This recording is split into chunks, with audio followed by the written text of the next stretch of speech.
So you can see I did something to myself, right? Yeah. Brings up a really good point. And two people very close to me think I got a concussion from this. I'll tell you what happened in just a second. I'm pretty sure I didn't get a concussion. I'm pretty sure it was a sub-concussive force. Simply due to the fact that concussion type symptoms went away within about a half hour. Either or, it's a bad deal. It's a really, really bad deal. See, in my case, I'm outside working in the yard, chopping up some roots, and carelessly, like the big kid I am, toss my axe just off to the side, and it hits a tree and ricochets and hits me back in the face. Pretty damn hard too. It split my cheek open, rattled my teeth, and I came inside, iced it immediately, took an ibuprofen, preventively, and just rested for a while. Felt kind of nauseous, Didn't have any equilibrium troubles, but I felt nauseous and kind of weak, like I had just given blood. If you've never given blood, go give blood. But if you haven't experienced that feeling, it's like your blood pulls away from your extremities into your gut or something, and it's not a comfortable feeling.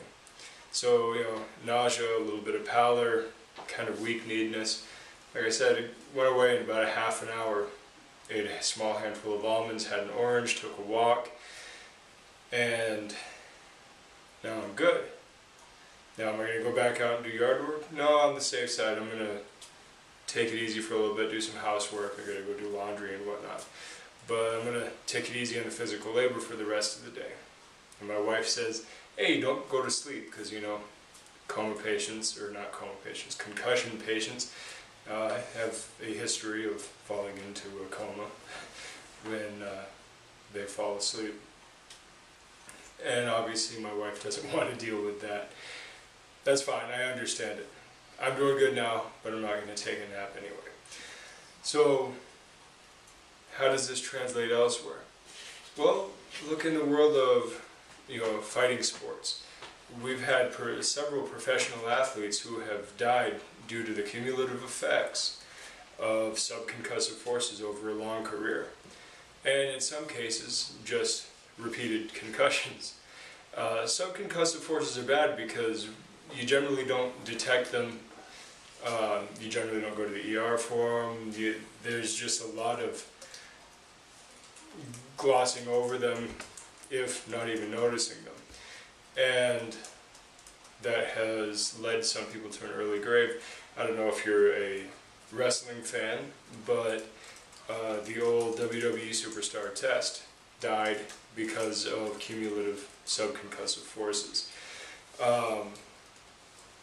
You all know that a concussion is a really bad deal. Subconcussive forces are a bad deal as well. This is one of the reasons why boxing needs to be pulled away from as a sport and as a way of life. Everybody needs to understand what it is to be punched in the face and how to deal with that. I've got no problem with that. But you need to keep those subconcussive forces minimal, because they do accumulate. Every time you get a concussion, the next one comes easier. Subconcussive forces accumulate and build and build and build until you end up having neurological problems or worse. So, long story short, watch out, be careful.